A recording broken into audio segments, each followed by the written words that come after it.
all flesh shall perish together, and man shall turn again unto dust. Job 34:15.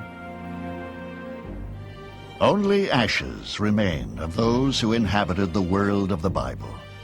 But beneath these desolate sands lie secrets of their encounter with the divine. Today, in the footsteps of the ancients, archaeologists are seeking to unearth those secrets. Did the children of Israel leave behind tangible clues as they followed Abraham and joined in a covenant with God? Does evidence endure of their delivery from bondage in Egypt by Moses? Do clues await discovery which can verify the miraculous deeds of Jesus? Can archaeology corroborate the events which the Bible says took place here thousands of years ago? In general, the record is good, despite the fact that there remain deep mysteries and dark secrets of things which don't work out and things which we don't understand and probably never will. What draws archaeologists from all over the world to this ancient landscape? I was enthralled with the notion that the Bible was not just some sort of mystical document that had appeared out of nowhere, but that it was rooted in soil, in rocks, in the ground of antiquity, and that it involved real people. As the 21st century beckons, how is this passion for the past enlivened by the latest marvels of science? Technology is transforming the field.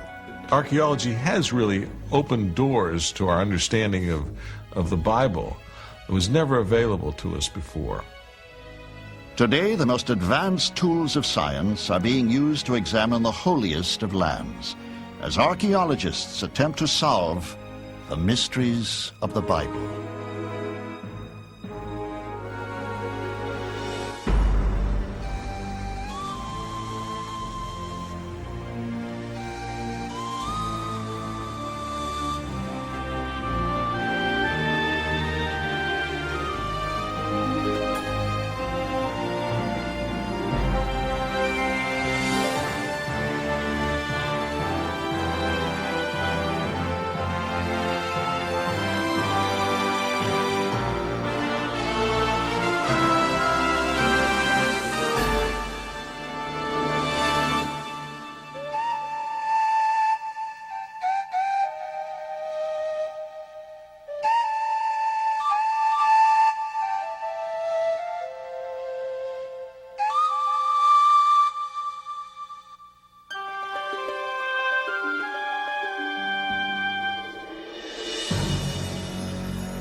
The once ancient landscape of the Holy Land is now dominated by the modern.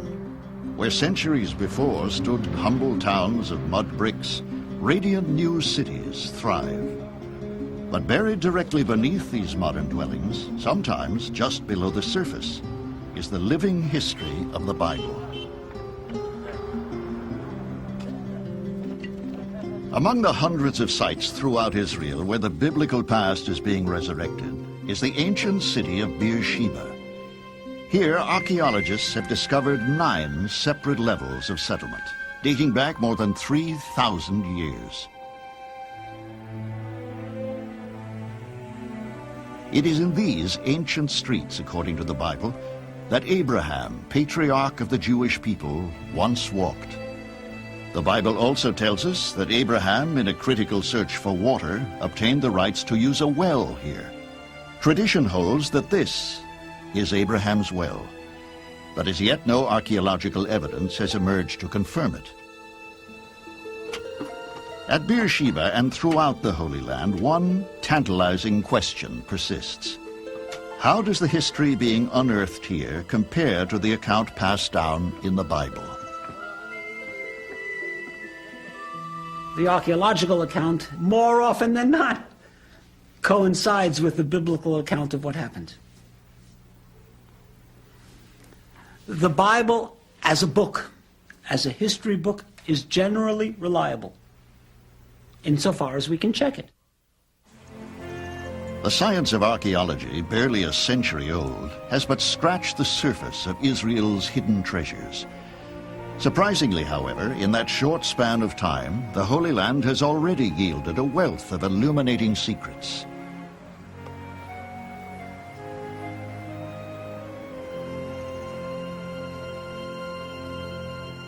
Ancient cities, lost for untold thousands of years, have risen again from the dust.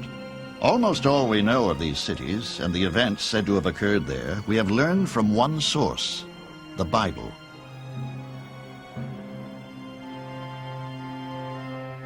But how accurate is the history contained in this ancient text?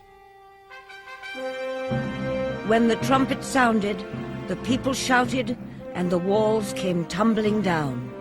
Joshua 6:13. Jericho. A certain mystique lingers in the very name. Here, the Bible tells us, occurred antiquity's most legendary military confrontation. Archaeologists have confirmed that Jericho indeed met with a catastrophic end.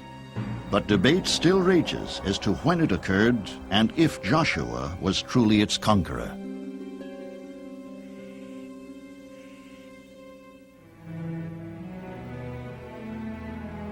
Capernaum, the hallowed home of Jesus on the Sea of Galilee.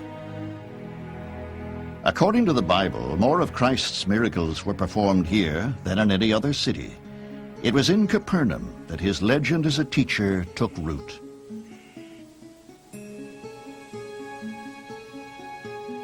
They went into Capernaum, and on the Sabbath day he entered into the synagogue and taught.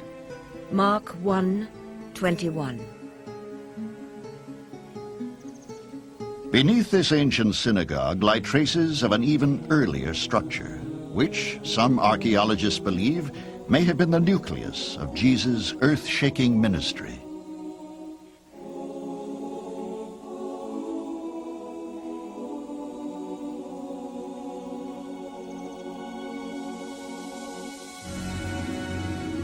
Megiddo, better known by a name which inspires awe to this day, Armageddon. Looming over one of the most strategic regions of the ancient Near East, it was the bloody site of 3,000 years of war. Here, the book of Revelation foretells one final battle between good and evil will be waged. I saw the beast and the kings of the earth gathered together to make war against him that sat on the horse, and against his army. Revelation 19:19.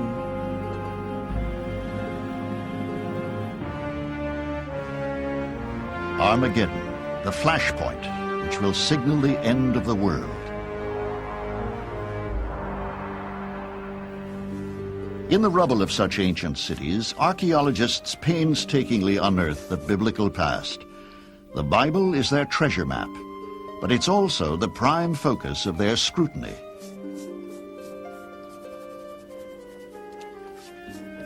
One of the enduring goals of biblical archaeology is to solve the one great mystery of the Bible, namely, how good is the text itself?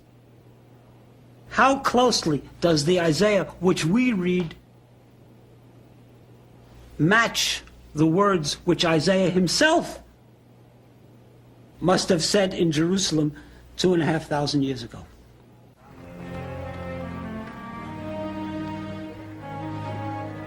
In recent decades, vital clues have been unearthed which shed light on the Bible's degree of historical accuracy.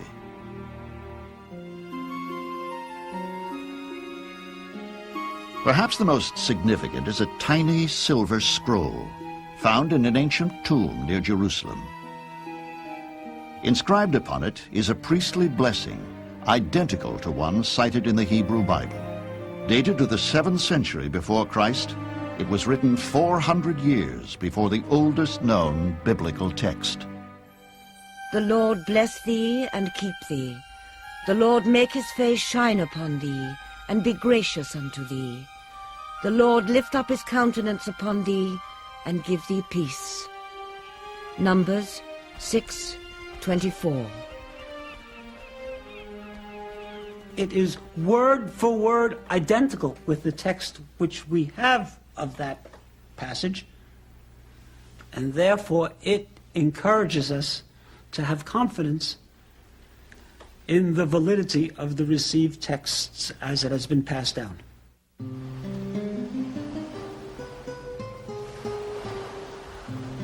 In the history of biblical archaeology, one dramatic discovery stands alone. Ironically, it was not made by an archaeologist, but by a humble shepherd. On a sweltering day in 1947, a young Bedouin stumbled upon a nearly inaccessible cave in the rugged cliffs overlooking the Dead Sea. Inside, within several earthen jars, he found the Dead Sea Scrolls. By sheer accident, he had discovered an ancient library illuminating the very origins of Jewish faith. Among the 800 scrolls are the oldest known versions of all but one of the books of the Hebrew Bible. The rest offer a fascinating glimpse into the religious climate into which Jesus was born. For over 40 years, scholars have been carefully reconstructing the thousands of tiny fragments of this ancient jigsaw puzzle. Only now are the scrolls beginning to yield their secrets. In their quest for such biblical wonders, archaeologists come equipped with the exacting techniques of an established science. But it was not always so. A century ago, those who dug here were mere amateurs, with no scientific discipline to guide them. How did biblical archaeology come into being? Who invented the means to explore our biblical roots?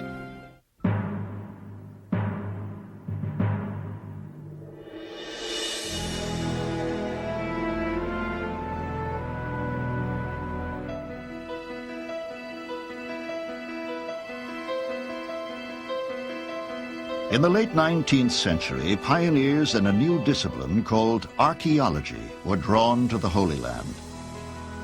Their goal, to determine the accuracy of the history chronicled in the Bible.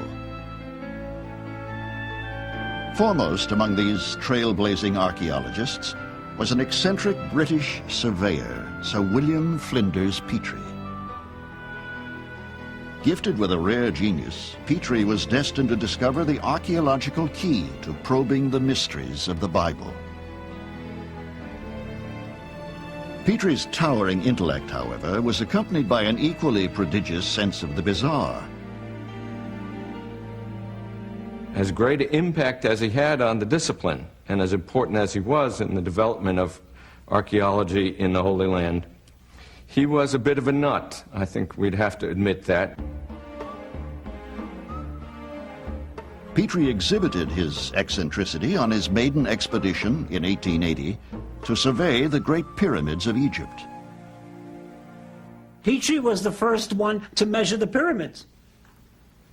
And the only way the Egyptians let him measure the pyramids, 100 people had tried it before, and they'd been chased out and stoned and sometimes killed, was that Petrie, this strange small man with a full white beard and bright blue eyes, measured the pyramids in Egypt whilst wearing a ballerina's tutu.